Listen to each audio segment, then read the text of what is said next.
on my phone, so it looks a little bit odd, but you know what? It's fine. We'll fly through this. If you have any questions, Rachel will let me know. I know I speak quickly. If you didn't catch it, I will gladly repeat it. So don't panic. And I have as much time as everybody needs according to what everybody else's schedule looks like. Okay. All right. Fantastic. So, just so you know, Elizabeth, we've got quite a few people here. So, hi, Sally. Hi, Lorraine. Hello, Katie. Hello, Natalie. Oh, that's me. Hello, me. Rachel Clinton, Sarah Berry. So, hello, everybody. If you've got any questions, I will be watching on my phone to make sure that we stay ahead of what's going on with all the technology. So, I'm now going to share my screen. So Beth and I will shrink, and you will then be able to see the files. So for anybody that hasn't already seen these files, they are posted into the Facebook group. So although I'm sharing them here on screen, you have got access to these PDFs within the group. So if down the left-hand side menu, you go to the files option, you'll find these PDFs there. Okay, so over to you, my lovely. All right, so let's, there's my, right on the second page is my little bio right there and contact information. If you have any questions that I don't get to, or we run out of time, or you think of something later, by all means, blow it up. So just below that, let's look at the real quick social media numbers on the top of page 3. Yep, right there.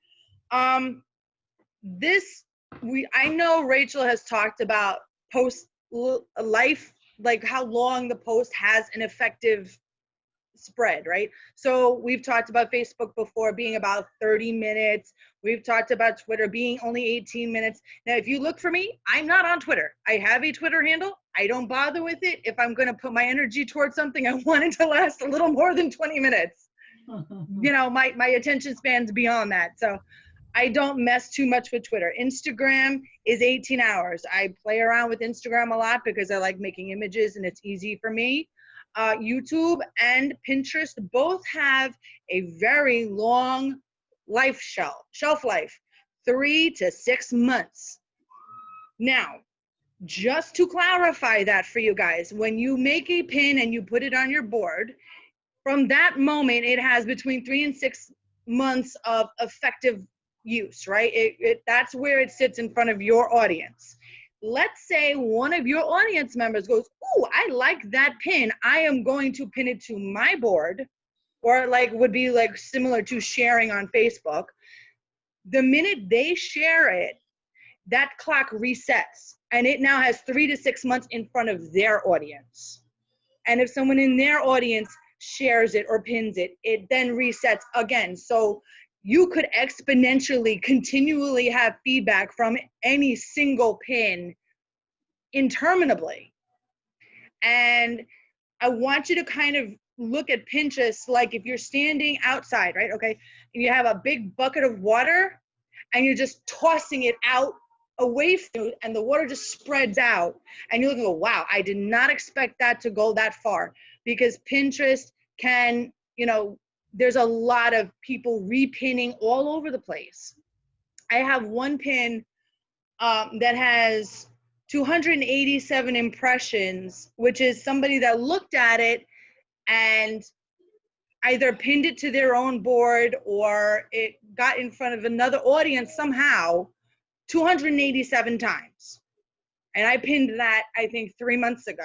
And those are all audiences that I would not personally have any interaction with in my own group, just to give you an idea of how far that pin went, okay? And LinkedIn is about 5 days. So Pinterest and YouTube, they tend to last the longest. They tend to have the broadest effect. Right below that, we have the numbers of posts per day or per week, depending. Don't get scared by that. It looks freaky, and if you've ever had a social media manager like myself, now you know what we do all day long. This is what we do. But, you know, specifically talking about Pinterest, when you're using pins and when you create a board and you start categorizing stuff and putting it on pins on your board, it sucks up. It can become a time suck, big time. I could very easily spend 4 or 5 hours goofing off on Pinterest. And so I could do 15 posts in a matter of like a minute or two. And as you become more comfortable with the platform, you if you have used it, you know, you're sitting there going, yes, I know what you're talking about. You're nodding away. So that can happen very quickly, and it doesn't have to be your own content. I don't always create my own content. I do, and I do have 2 or 3 boards that are my own designs, but a lot of that is people that I follow. I like what they have, so I take from them, and they've taken from someone else. So there's a lot of copyright flexibility when it comes to Pinterest. Some people are really particular about, oh, you can't take my pins, but they weren't your pins in the first place. You took them. They want you to go directly to the original source. And that's where if you look at a pin, it'll have a website underneath it. You just go to the website, you pin it from the website. It's not complicated. And again, this is just when you're going in, you create some boards, some ideas. Your topic, the topics that you can pin are literally endless. So I have on my private account, going down a little bit more, you see I have the pictures of my 2 accounts there. Yeah, there we go. My private account, I have, I think it's like 165 boards. Okay, there's no limit, and most of my boards have several hundred pins per board. There's no limit to how many pins you can put on there. If you're looking for a topic, I guarantee you it's there somewhere. It's just a matter of figuring out how to word the search that you're creating. And the business one is the same. I don't have as many boards on my business one because I try to keep that one neat and tidy. One thing about the 2 accounts, the top one is my private one. That you see, it says, you know, I have all kinds of hobbies and this and that. The business one, you notice that Rachel has up here, it looks a little bit different, right? This background, this is called your highlight reel. You used to be able to control what posts go there. So if you've branded and you've got a color, you know, you've got your color scheme figured out or lettering, all of that, you can very much control the vibe that someone sees right off the top of your page. Now, I haven't really extensively branded yet, so I kind of leave it that way. I believe you still can change what is in that highlight reel. You can pick pins that are highlighted there. I don't bother because right now, like I said, I haven't branded to that depth yet. I will at some point, but right now that's not of major importance to me. So let's see, just trying to make sure I didn't forget anything. Keep scrolling. Now, just below that paragraph that's below that, I show you what my analytics page looks like. Am I in the right place? Right there. Yeah. This is the analytics for my page, right? You see it has impressions, audience, and engagements. Now you notice right under where it says 2 Empty Chairs Coaching, I have 1 follower. Actually, as of today, I currently have 3 followers. So yay for me. When it comes to Pinterest, I don't particularly worry about my faithful followers like that, the same way you would with Facebook, because you're more concerned about your impressions and your audience. That's your exposure, right? Your followers they're gonna be the ones who religiously repin your pins, or you get pins from them, but it's not necessarily gonna be where your sales are gonna come from. You're gonna get your sales more from the audience, the engagements, and the impressions. And as you see, I have 2.1 thousand monthly viewers, and the impressions are 2.5K. That means that my pins are in front of 2.5 thousand pairs of eyeballs every month. And I do no work with this. Right now, I don't promote my pins. That's just organic, putting my pins and letting them do what they do.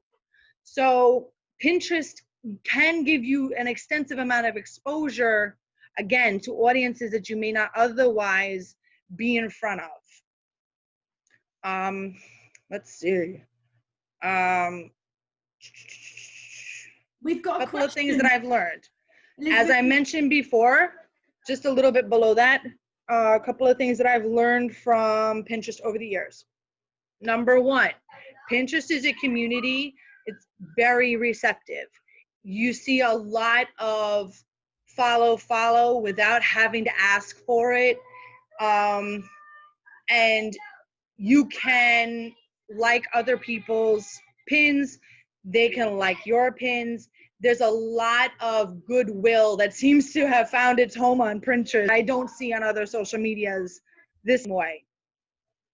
They also recently developed a messenger feature, very much like Messenger for Facebook, where you can directly message an individual follower. Like they can send you a message and say, hey, I have a question.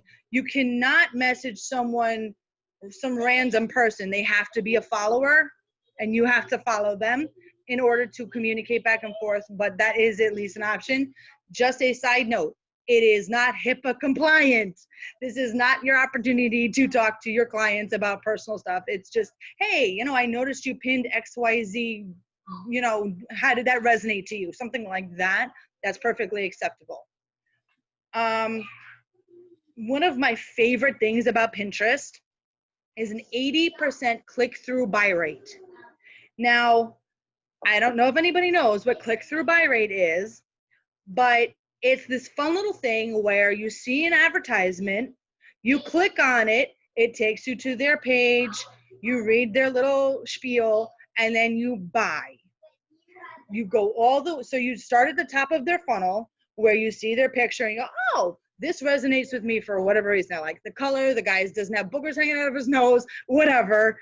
And you say, oh, okay, let me look at his stuff. And then you click onto his page through the ad, and then you read his spiel, or you watch his video, or you hear his song, whatever it is. And you decide, yes, I want to give this person my money because you resonated with me for whatever reason. And then you make a purchase. So when we talk about marketing, right, 80% of your sales, and this is why I don't pay attention very much to my followers. 80% of sales come from 20% of your followers. It's like almost like a golden rule. I've talked with the likes of Eric Graham, Mark Joyner, and Russell Brunson, and they all have that same ratio where it's 80% of your sales come from 20% of your tribe. So you kind of have to keep that as a mental note. So when you see an 80% click-through buy rate, you have that 20%, and 80% of them are doing this. That is ridiculous. The click-through buy rate on Facebook is like 10%. On YouTube, it's even lower. It's like 4%. So just to kind of give you an idea, this is like when it's done correctly and your funnel is designed correctly, then this can be, I mean, you're not going to get rich this way, but you are going to gain an audience this way. You are going to get more exposure. You're going to get in front of people. They're going to interact with you more, which, as we all know, higher engagement leads to higher sales. Like Instagram, Pinterest is image heavy. When you open your what's effectively your news feed, all the people who have pinned stuff, and you're like, oh, I like this. That's all images. It's very image intensive. So one thought, and I do mention it further down, I'm visually impaired myself. I am almost legally blind in one eye. So Pinterest can be a challenge if my phone screen is too small. But if you kind of keep that in mind when designing your pins, and we can talk about that in a second, but if you keep in mind that you're going to be in front of people who are visually impaired, keep it clean, keep it tidy, keep the message short, you should be fine. You know, if you want any more information on that, or what would constitute a pin that's not, you know, visually overstimulating, shoot me a message. I'm glad to clarify that. And as I said before, your topics are literally limitless. If you come and find me on Pinterest, Beth Stonick, you will see I have sewing, I have do-it-yourself, I have home stuff, I have jewelry making, I have it all in tons and tons of boards, and you can find it on Pinterest, okay? One thing I recommend very strongly before venturing into the world of Pinterest, be very strong and crystal clear what your avatar is. And for those of you who don't know what an avatar is, who your target client would be, your ideal client. Know who they are, know what they're about, know what pain problem you solve for them, be it a service, be it a product, be it a phone conversation, whatever it is that solves their problem, and know what they're feeling when they're facing your pins. Or like, so figure it this way, like you're a therapist and you're sitting in an office and you know your client is coming to you. You've booked their appointment, right? And you know you've already gone through onboarding, so you kind of know their background. You know what pain they have. You know how you're going to walk them through it. But when they're standing at that door getting ready to knock, what do they feel?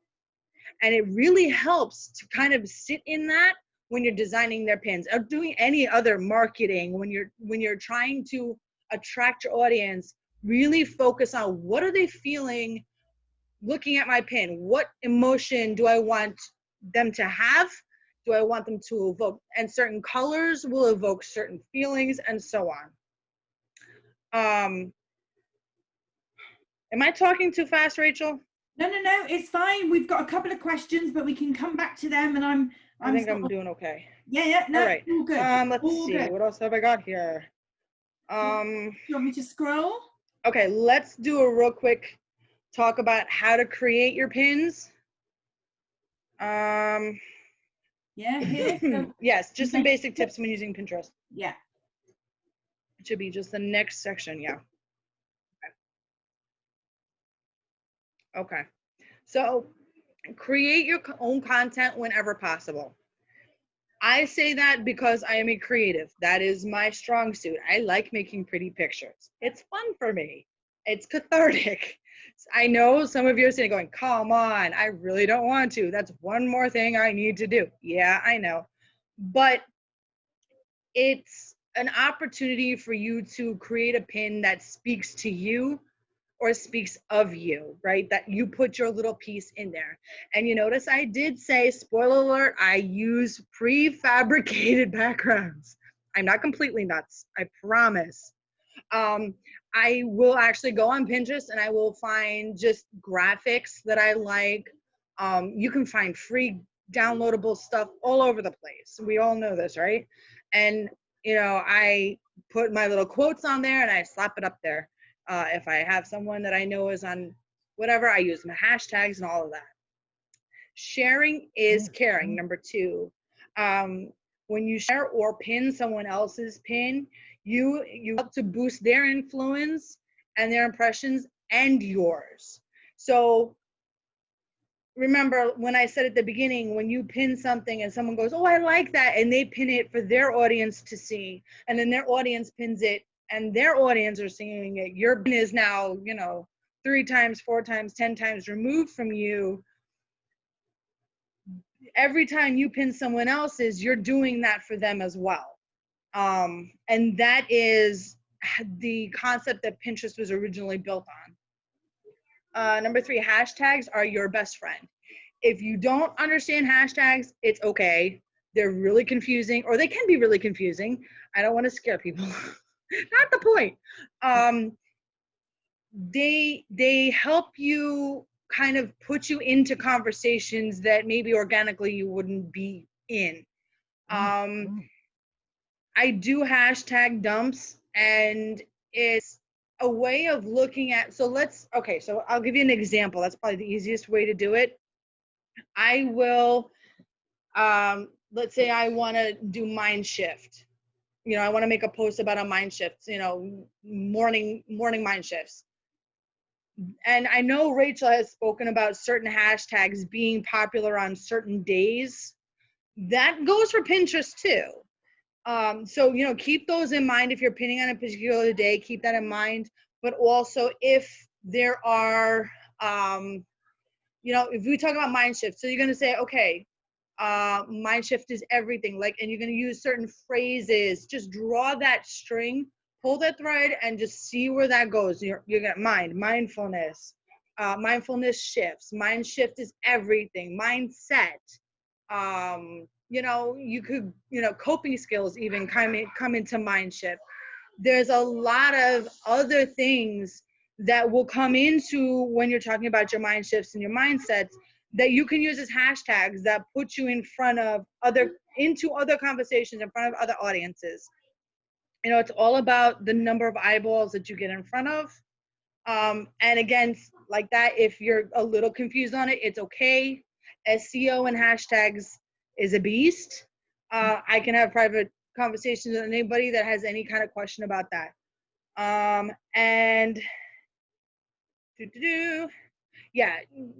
just when you're creating pins, just keep in mind that even though Pinterest is very image heavy, you are going to have users who are visually impaired.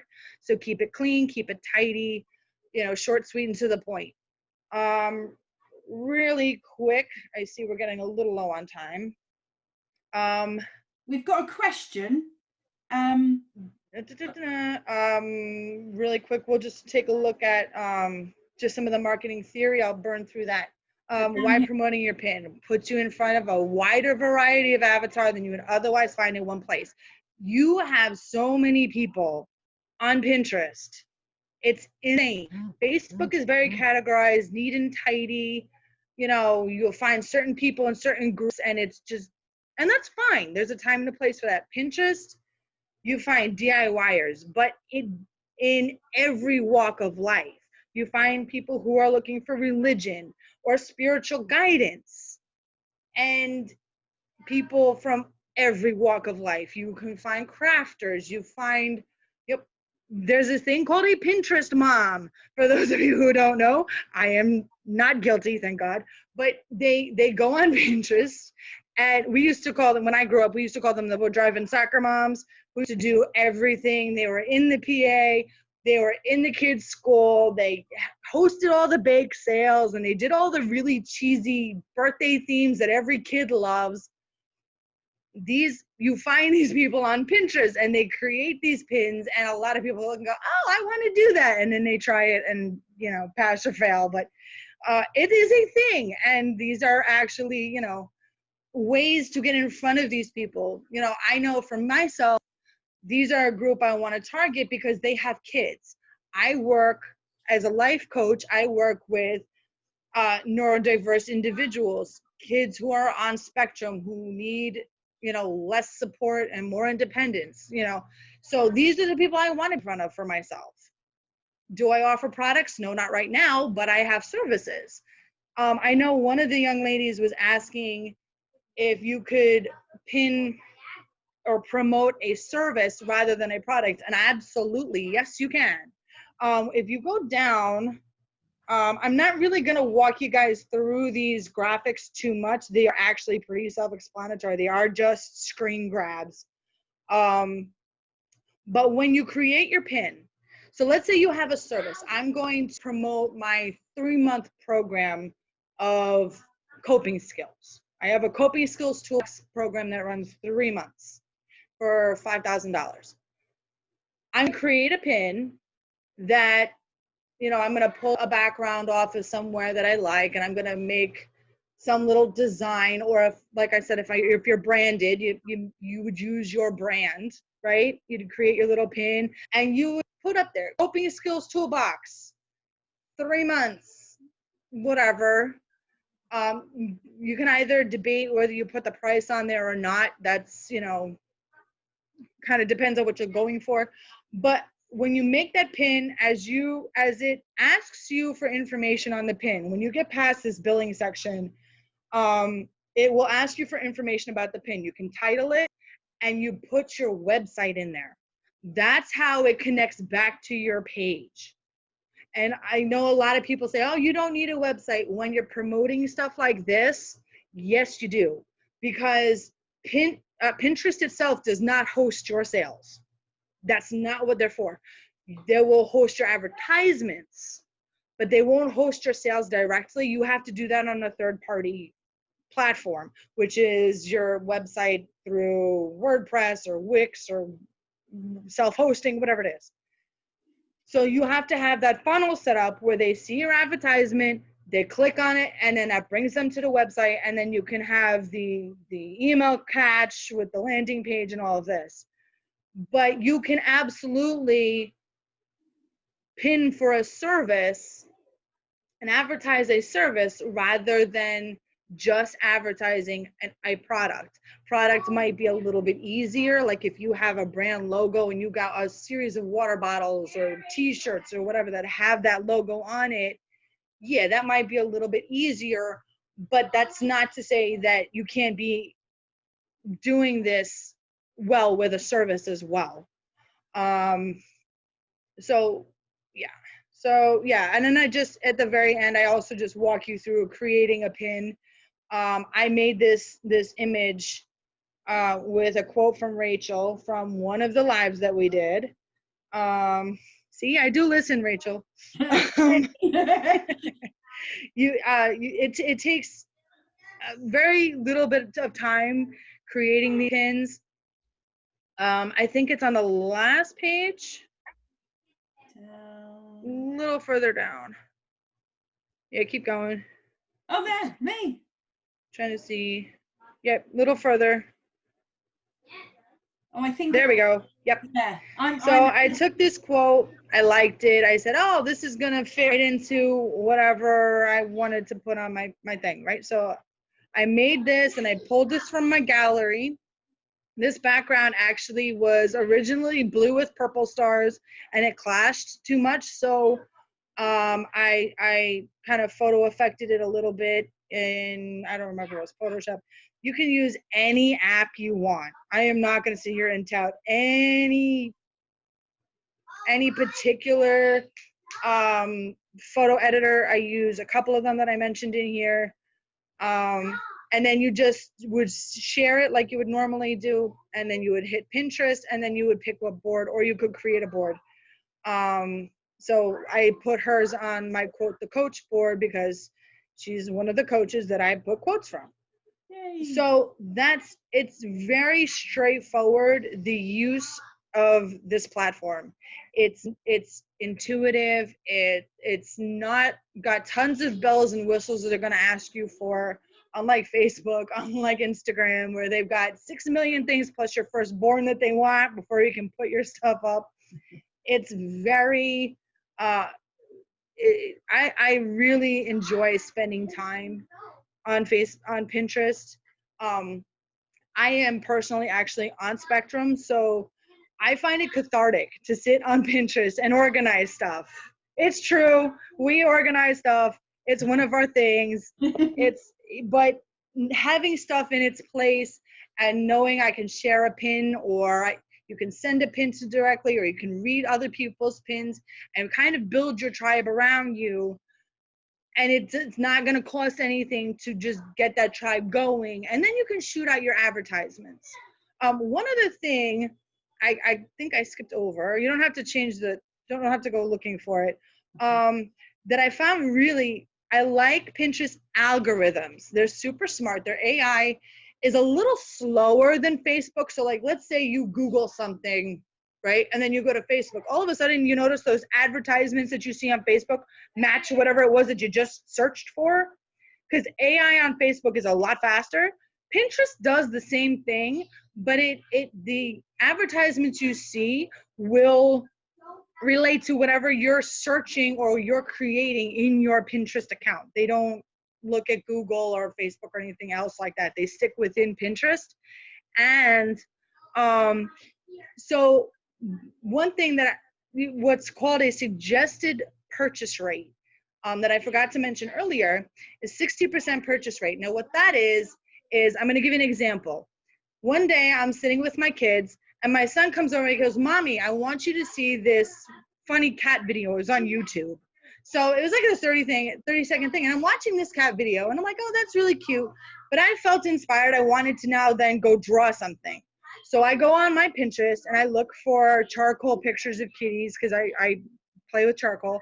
And I'm looking and I start noticing that you'll see these advertisements pop up for cat litter and cat food. And one thing that I see pretty frequently is for this moving cat fountain thing that someday I will get for my cat. But it occurred to me, now this is at like 2 a.m. and I'm like, oh snap, I don't have enough kibble or enough cat food or enough cat litter to get to the end of the week, and I'm not going to be able to go out to the store and get it. What do I do? So I'm thinking, but I'm still scrolling. So then I looked at one of the advertisements, and it was an advertisement for the Kitty Poo Club, which is a home delivery service that I have here in New York. And they send you once a month. It's a membership, like kind of like Chewy, where you can have monthly deliveries.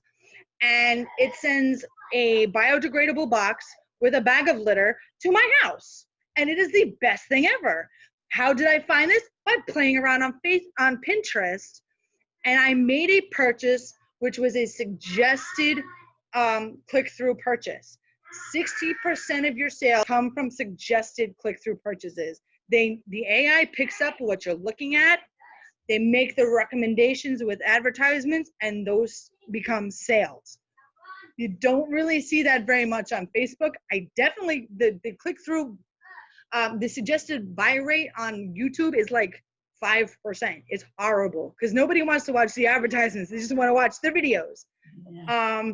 So that's another little perk being in Pinterest is if your advertisements will get dumped into someone who's searching for something similar to what you offer, which is why your hashtags do help. If they see someone searching for coping skills, like we were talking about before, and you have an advertisement about your coping skills toolbox, they're going to put that advertisement in front of that thing. Whether they're your follower or not, it's automatic. They'll start seeing it, and hopefully that will then backtrack to being a sale for you. So I didn't get into, aesthetics of a pin too much because that's not, that's a whole nother like 2 hours. There's people who give master classes on that. So I didn't really touch into that, but there's some methodology to what looks good on a pin. I look at it and I go, if I can read it, my readers can read it. So we're good that way. But I think that kind of ran through it. I tried to kind of burn through it pretty quickly. You did a great job. I didn't lose anybody. You did a really, really good job. Thank you. Is there any questions, Rachel? Yeah, we have had a couple of questions. Let me just scroll back. If anybody wants to ask anything, definitely post it in and I will get to it. So we've got lots of people been watching you doing a great job. Where's the question gone? So there's a couple of people, when you were explaining about having a personal board and a business board, I guess a quick question is, would you leverage between the personal board and the business board? So if you've got 2 accounts, with multiple boards on each, is that a benefit for you to be able to like leverage between the 2? It can be. It can be. I mean, I like to keep business separate from personal. That's just me. Yeah. There's also no limit to how many accounts. I think I have like 6 or 7 accounts and they're for different things. Right. But I guess it just depends on your personal preferences. If you know you have friends who are already on Pinterest that you think could potentially be clients, mix and mingle. There's no real rule about that I'm aware of that says, like Facebook, you have to be careful how you post certain things. I don't believe, as far as that's concerned, I don't think there's too many rules on that with Pinterest. Yeah. So if somebody had 2 businesses or 2 products within their businesses or product lines that were very, very different, they could actually still work that off one account, but just have different boards, because from what you said earlier, the life of the pin is what's important, not the people coming to your account. Exactly. Yes, absolutely. You don't have to create, if you have 4 different lines of different things, you don't have to have 4 different accounts. You can just make separate boards and break them down from there. Absolutely. Yeah. Cool. No, it looks like everybody's off to actually start creating boards, which is excellent. Really good. We've got Sally. Sally's printed off your worksheet, so she's loving the fact that you've given us some worksheets. Lorraine asked, do you have to pay to promote pins? But I answered that on your behalf. It's yes, isn't it? You do pay for promotion. Yeah, the budget though is actually pretty reasonable. I think their bottom budget is like $10 and it lasts for 10 days. So you're looking at like $1 a day. Try it and see what happens. If you want to plug more into it, you may be able to make it for less. I don't remember, but I think that bottom is about $10. So most of us can scrim the $5, and it's some of that is kind of like throwing pasta against the wall and seeing what sticks. Yeah, just trying it out. I would imagine that you might have a couple of questions coming up this week in the group. Once people have had a play, they might want to get in touch, which is fine. Everyone, if you want to post like things into the group, then that's what the group's here for. So as I've said to you before, it's not just a group where I want to broadcast stuff. It's a collaborative group. So if you've got things that you want to share or ask, yeah, go for it. Absolutely go for it. Absolutely. And I'll make sure I keep an eyeball. If there's anybody that has any kind of questions, post them in the group, because we can learn that. No, I know originally I said shoot me a line, but you know what? Post it right in the group. This way is like the classroom. One person has a question, there may be someone else that has it, so that everybody can see the same answer. Yeah, absolutely. Thank you for being so helpful, Elizabeth.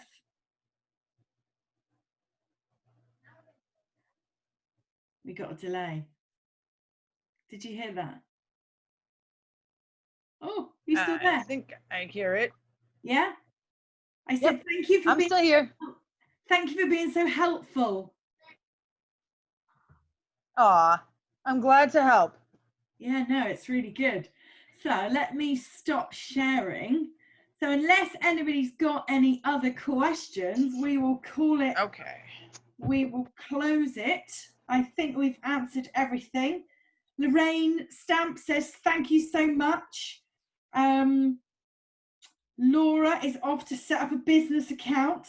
Sally says, we just need someone to go on our public boards and tell us what we're doing wrong. And it sounds like everybody is seeing Pinterest as a new way to get rich. So awesome. That's what we're here for. Make some money and do well. Absolutely. Sarah Berry says thank you. Katie says thank you. So yeah, fantastic. Thank you ever so much. And as ever, guys, wonderful. Just before we dial out and off the live, if there are any other topics that you guys want to cover in a live, please let me know, because if I can't deal with the topic, I will always get in like other experts to help us, because that is what we all need when we're trying to grow our businesses and be successful. So yeah, just let me know any topics you want and I will make it happen. So yeah, that's it then. So thank you, Elizabeth. Let's dial out now. The video will download into the group. So and I'll get it up on my YouTube channel probably tomorrow, and I will send you a link. All right. So if you want to use it somewhere, you can. Awesome. Great. Thank you, guys. Cool. Bye, everyone. Thanks for watching. See you soon. Yep.